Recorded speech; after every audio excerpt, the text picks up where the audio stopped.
नमस्कार प्रिय दर्शक बंधुओं, एक बार फिर आपका स्वागत है आपके अपने चैनल प्राचीन सच्ची कहानियां यूट्यूब चैनल में। प्रिय दर्शक बंधुओं, पति पत्नी का रिश्ता एक ऐसा रिश्ता होता है जिसमें वह एक दूसरे से जुड़ी सारी बातें बताते हैं और उनके रिश्ते को जो मजबूत बनाती है वो डोर संबंध और विश्वास की होती है। दर्शक बंधुओं, क्या आप जानते हैं कि स्त्रियों की कुछ ऐसी गलतियां भी होती हैं जो पुरुषों को पिता नहीं बनने देती। इस बात को जानने के लिए इस वीडियो को पूरा व अंत तक अवश्य देखें। और यदि आप हमारे इस चैनल पर पहली बार दर्शक मेहमान बनकर आए हैं तो कृपया हमारे चैनल को सब्सक्राइब अवश्य कर लें, बेल आइकन ऑन कर लें और अच्छे कमेंट किया करें ताकि हर आने वाली वीडियो की नोटिफिकेशन सबसे पहले आपको प्राप्त हो और दर्शक बंधुओं आप उसका लाभ उठा सकें। दर्शक बंधुओं, महान विद्वान आचार्य चाणक्य कहते हैं, जो स्त्री पशुओं के छोटे शिशुओं पर अत्याचार करती है उसकी गोद कभी नहीं भरती। इस बात को गरुड़ पुराण में भी बताया गया है कि जो स्त्री माँ नहीं बन पाती उसने अपने पिछले जन्म में बहुत सारे पाप कर्म किए होते हैं। ऐसा माना जाता है कि उसने पिछले जन्म में मनुष्य या किसी जानवर के बच्चे को बहुत ही परेशान किया होगा। इसके अलावा जो भी महिला किसी नवजात शिशु या किसी जीव के शिशु की बलि चढ़ाती है उस स्त्री को भी अगले जन्म में माँ बनने का सौभाग्य नहीं मिलता। इसलिए दर्शक बंधुओं, आप लोग भूलकर भी ऐसी गलती ना करें। ऐसा भी हो सकता है कि पति और पत्नी में किसी एक के कर्म ज्यादा ही खराब हों या आपने अपने पिछले जन्म में किसी नन्हे शिशु को प्रताड़ित किया हो। ऐसे लोग माँ बाप तो बन जाते हैं लेकिन ऐसे पापी लोगों की जल्दी ही मृत्यु हो जाती है और वह अपने बच्चों के साथ ज्यादा समय व्यतीत नहीं कर पाते। प्रिय दर्शक बंधुओं, इसके साथ साथ हम आपको एक बात और बता दें कि यदि आप संतान सुख से वंचित हैं तो आप क्या उपाय करें ताकि आपके घर में एक छोटे शिशु की किलकारी गूंज उठे, अर्थात आपके घर में बच्चों का जन्म हो। ज्योतिष शास्त्र के अनुसार ऐसा बताया गया है कि आप यदि रामेश्वर की यात्रा करते हैं तो यह आपके लिए बहुत ही फलदायी साबित होगी। और धर्म शास्त्रों का भी ऐसा मत है कि यदि पति पत्नी साथ में दक्षिण रामेश्वर की यात्रा करें और उनके दर्शन करके आएं, तो निश्चित ही उनको संतान की प्राप्ति हो सकती है। वहां जाकर के यदि आप नाग की पूजा करते हैं तो आपको निश्चित रूप से संतान की प्राप्ति होगी और इसके साथ ही आपके पितृदोष भी दूर हो जाएंगे, क्योंकि ऐसा भी माना जाता है कि पितृदोष के कारण कई लोग माँ बाप नहीं बन पाते। और यदि आप ऐसा करते हैं तो आपके आंगन में जल्द ही एक नन्हे शिशु की किलकारी गूंजेगी और आपके घर में बच्चे पैदा होने लगेंगे।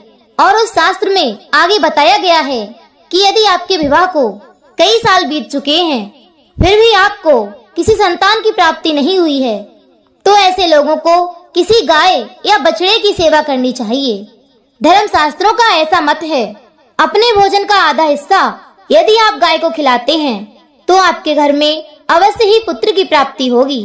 और ज्योतिष शास्त्र के अनुसार ऐसा माना जाता है कि गुरु ग्रह को दाम्पत्य जीवन का गुरु माना जाता है और कई बार कुंडली में गुरु ग्रह के कमजोर होने के कारण भी कई लोग माँ बाप नहीं बन पाते हैं। ऐसे में यदि आपकी कोई संतान नहीं है तो आपको गुरुवार का व्रत अवश्य ही रखना चाहिए और गुरुवार के दिन पीले वस्त्र व गुड़ का दान भी कर सकते हैं। इससे आपका व्रत और भी ज्यादा प्रभावी रहेगा। यह प्रक्रिया पति और पत्नी दोनों को बृहस्पतिवार के दिन ही करनी चाहिए। प्रिय दर्शक बंधुओं, अब तक हमने जाना कि किन कारणों से पति पत्नी माँ बाप नहीं बन पाते हैं। प्रिय दर्शक बंधुओं, आपने यह तो सुना ही होगा कि आज की दुनिया में बहुत से लोग गर्भपात भी करवा रहे हैं।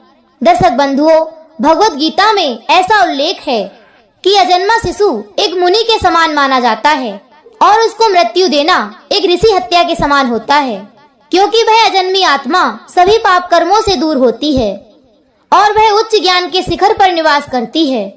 इसलिए मेरा उन लोगों से भी निवेदन है कि जो गर्भ में पल रहे शिशु को पहले ही मार देते हैं, ऐसे लोगों को मृत्यु के बाद भगवान श्री कृष्ण ऐसा दंड देते हैं जिससे उन्हें लाखों वर्ष तक मुक्ति नहीं मिल पाती।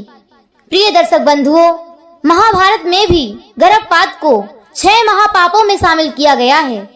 महाभारत की दृष्टि में भी गर्भपात सबसे बड़ा पाप माना जाता है।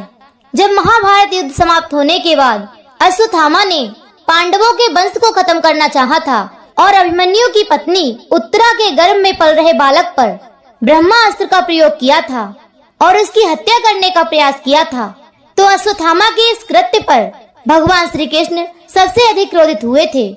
तब भगवान श्री कृष्ण ने ऐसा ऐलान किया था कि अश्वत्थामा का यह सबसे बड़ा पाप है, क्योंकि अश्वत्थामा ने एक अजन्मे शिशु को मारने का पाप किया था।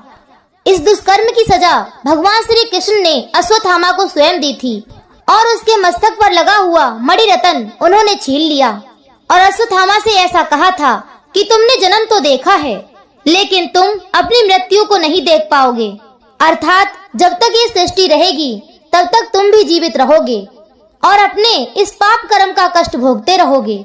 वहीं गरुड़ पुराण में ऐसा बताया गया है कि कलयुग में गर्भपात कराने के लिए अश्वत्थामा की तरह दंड भोगना पड़ेगा।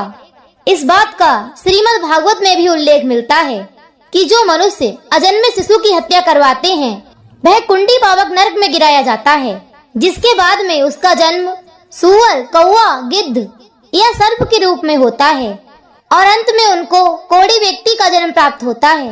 वहीं नारद पुराण के अनुसार हर पाप कर्म की सजा बताई गई है और उनका प्रायश्चित भी बताया गया है, परंतु जो लोग गर्भपात करवाते हैं उनका कोई प्रायश्चित नहीं है। उनके लिए दंड भोगने के अलावा कोई दूसरा मार्ग शेष नहीं बचता। इसलिए ऐसे मनुष्यों का उद्धार होना लगभग असंभव ही है, क्योंकि प्रिय दर्शक बंधुओं, सबसे बड़ा पाप गर्भपात माना गया है, जो एक भ्रम हत्या से भी बड़ा पाप होता है। और जो महिलाएं जाने अनजाने में गर्भपात करवाती हैं, उनके लिए कोई क्षमा नहीं दी जाती। प्रिय दर्शक बंधुओं, ऐसा नहीं है कि केवल हिंदू धर्म में ही गर्भपात करवाने को मना किया गया हो। दुनिया का कोई भी धर्म इस पाप कर्म की सजा जरूर भुगतेगा, क्योंकि यह कार्य इंसानियत के विरुद्ध माना जाता है, क्योंकि उस अजन्मे शिशु को भी इस दुनिया में आने का पूरा अधिकार होता है। तो प्रिय दर्शकों, आज की इस वीडियो में हमने जाना कि ऐसी स्त्रियां किसी भी पुरुष को पिता नहीं बनने देती। आज के लिए बस इतना ही। यदि आपको आज की यह वीडियो अच्छी लगी हो तो वीडियो को लाइक करें, कमेंट करें और अधिक से अधिक लोगों तक शेयर अवश्य करें। फिर मिलेंगे इसी तरह की एक ज्ञानवर्धक जानकारी के साथ। इसी के साथ दर्शक बंधुओं, राधे राधे, जय श्री कृष्ण।